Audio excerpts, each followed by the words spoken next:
of our panel here, which is Karen Malone and Andy Williams. Good to see you both. Hello. Good morning. China. Yes. It stalks the government. It's not going away. And I thought Camille Badenoch actually was pretty effective in the Commons yesterday. She was, yes. She's getting better, isn't she? She is. Yeah, but you know, there was a poll yesterday that said that the Tories would only get something like 7 seats if it was an election tomorrow. What was it, Reform 430 something? They're 3 points ahead of the Greens now, the Tories. I know, I mean, they're up...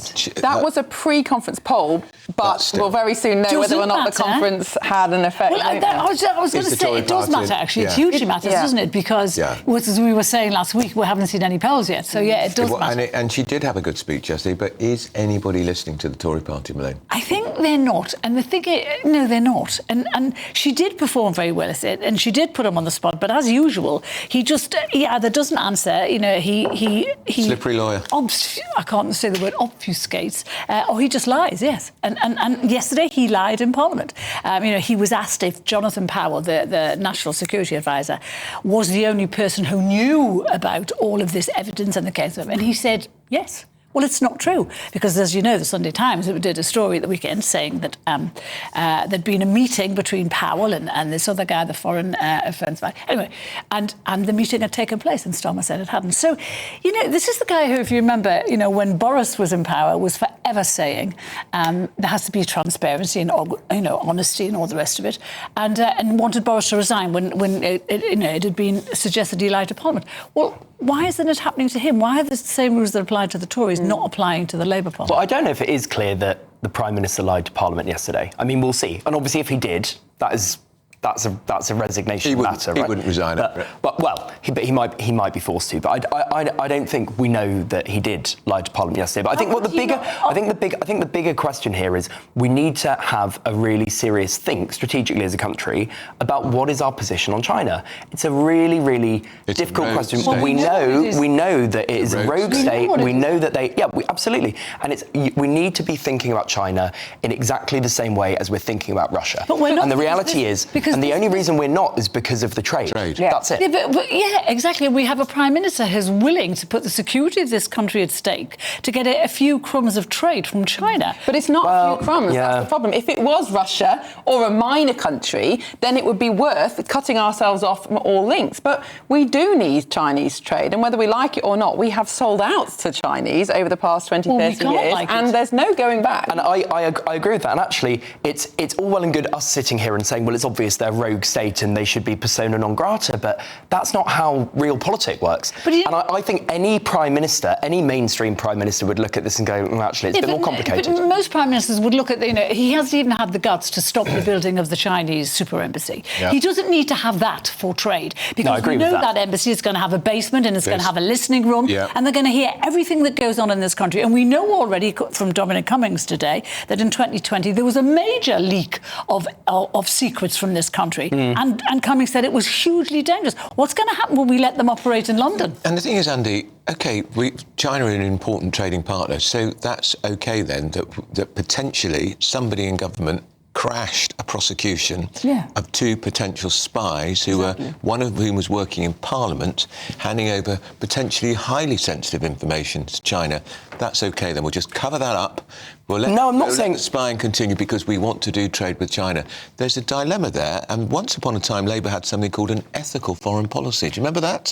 I do, and that's exactly right. But it's complicated. You know, I think that they should be dropping this prosecution. No, but it is. Yes. I think it is, because if you start going around the world and saying we're not going to do any business with you, and when I say business, I mean diplomacy as well as trade.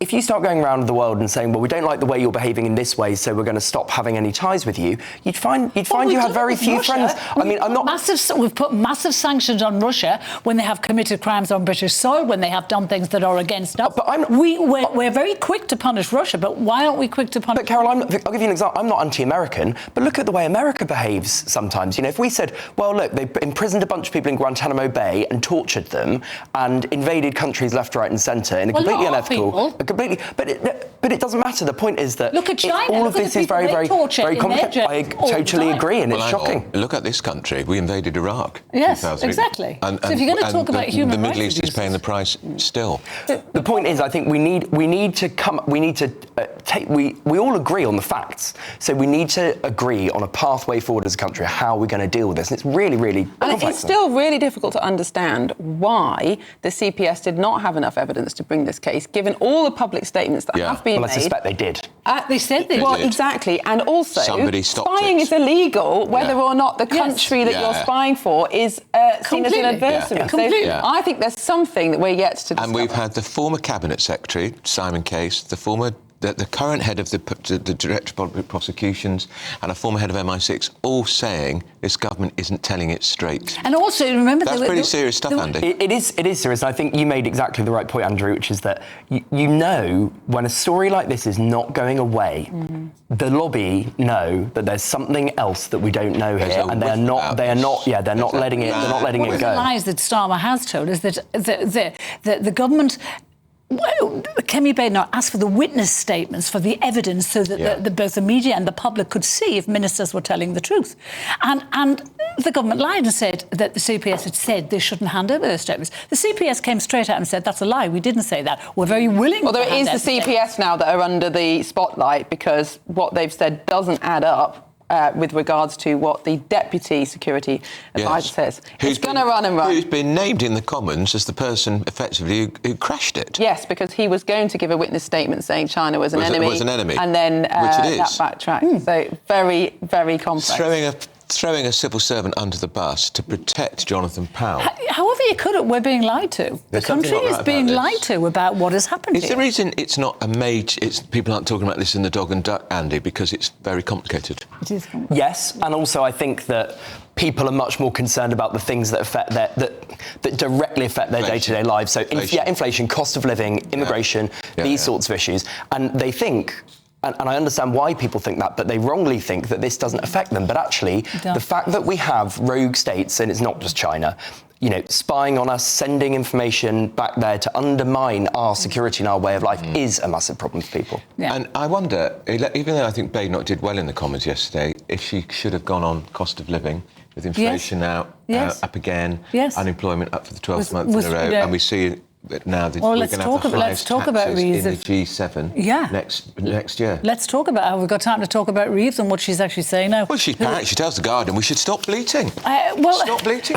She also says we're doing incredibly well. She's gone to Washington and said the economy's doing really well. I mean, it's just stupidity. We're not doing really well. She's all but crushed it. Well, the growth figures today were better than expected. So I accept that it's only 0.3%. Let the cat out the bag. He said stagnation. We are stagnating. We've been stagnating since 2008. But Reeves is blaming Brexit. I mean, Brexit, for goodness sake. Brexit has had an impact. And do you know she blamed Thatcher's miners' strike as well? Well, okay. How long ago was that? I think our economic... 1984. Our economic problems... 41 years ago. Yes. Were seeded 30 or even 40 years ago. And, of course, different governments make good and bad decisions, but...